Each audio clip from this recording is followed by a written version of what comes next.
Power does not begin with weapons. It begins with systems. Before crowns were forged, before borders were drawn, before empires expanded, there were records. Numbers carved into stone, promises tracked across years, debt remembered longer than bloodlines. History does not celebrate bankers, but history always depends on them.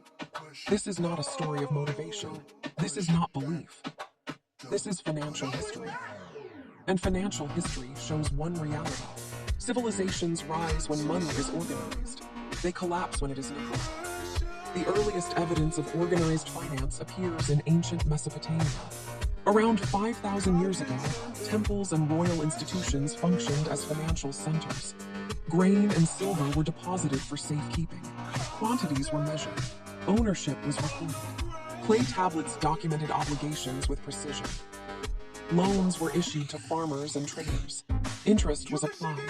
Repayment terms were defined. Debt could be transferred.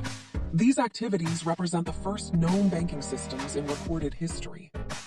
In Babylon, finance became regulated by law. Around 1800 BCE, the Code of Hammurabi established standardized rules for lending. It defined interest limits, collateral requirements, repayment schedules, and penalties for default. Financial agreements gained legal enforcement. Credit became a matter of state authority. In ancient Egypt, wealth was administered through centralized systems. Agricultural surplus flowed into state-controlled granaries. Grain was recorded, stored, and redistributed. Receipts represented value. Payments for labor, taxation, and distribution relied on accounting. Financial administration supported political stability. As trade expanded across the Mediterranean, finance evolved further.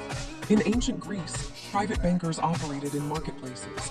They exchanged currencies, accepted deposits, and financed commercial ventures. Maritime trade required capital before profit could be realized. Banking enabled commerce across long distances. In ancient Rome, finance became institutionalized. Professional bankers managed deposits, payments, and loans. Transactions were recorded publicly. Roman law recognized contracts and enforced debt. Courts upheld financial obligations. Banking supported infrastructure, administration, and military supply across the empire. When Roman authority declined, financial systems fragmented. Coin circulation decreased. Long-distance trade diminished. Wealth shifted toward land ownership. Organized banking faded alongside political unity. Between the 8th and 13th centuries, financial innovation expanded through Islamic trade networks. Merchants used written payment instruments to settle obligations.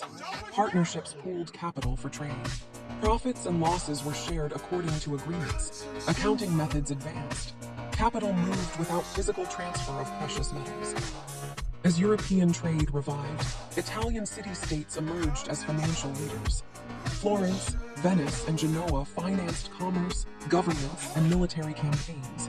Merchant banks operated branches across regions. Capital traveled through correspondence rather than caravans. In the 14th century, debenture bookkeeping was formalized. Each transaction was recorded with equal debit and credit. Financial accuracy increased. Errors became visible. Control improved. Accounting became a foundation of commercial expansion. The Medici Bank expanded banking across Europe through branch networks. Letters of credit reduced transport risk. Currency exchange produced revenue. Financial influence translated into political authority. Banking families shaped policy through credit. During the period of global exploration, precious metals entered European economies in large quantities. Money supply expanded rapidly. Prices increased. Inflation altered economic structures. Financial institutions adapted to larger volumes of capital and greater volatility. In 1602, the Dutch East India Company introduced divided ownership through shares. Investors funded voyages collectively. Risk was distributed. Ownership was transferable.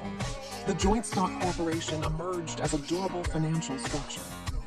The Amsterdam Stock Exchange organized regular securities trading. Shares changed hands frequently.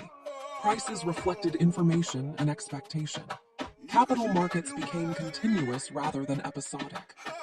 In 1694, the Bank of England was established to finance government debt.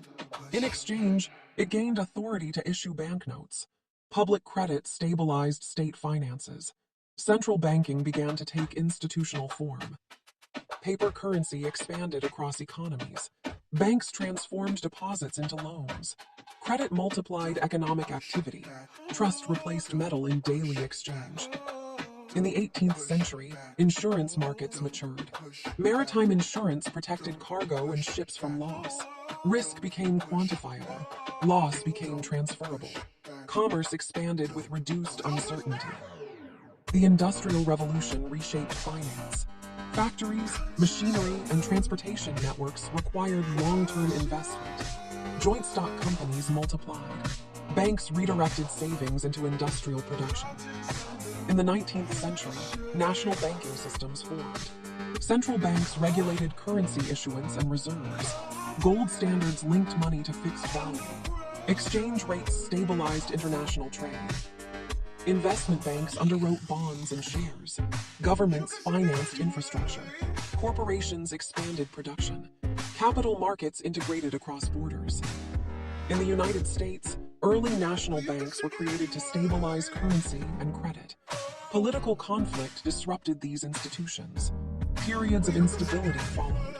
History recorded the effects of fragmented financial authority. By the late 19th century, London emerged as the global financial center. Capital flowed through its banks and exchanges. International trade depended on financial confidence. In 1913, the Federal Reserve System centralized monetary authority. It coordinated credit conditions. It formalized the lender of last resort role. Modern monetary governance took shape. In the early 20th century, financial markets interconnected rapidly. Capital mobility increased. Leverage expanded. Speculation intensified. Systems grew faster than safeguards. In 1929, markets collapsed. Banks failed. Credit contracted. Economic depression followed. Governments restructured financial systems. Regulation expanded. Stability became a priority. Across all eras, one pattern remains consistent. Finance enables scale. Credit enables continuity. Structure enables survival. Empires rely on organized money. Trade relies on trust. Growth relies on investment. History records this without emotion, without motivation, without opinion. Money did not conquer the world loudly. It structured it quietly, through ledgers, through contracts, through systems. This is how power endured. This is how history moved.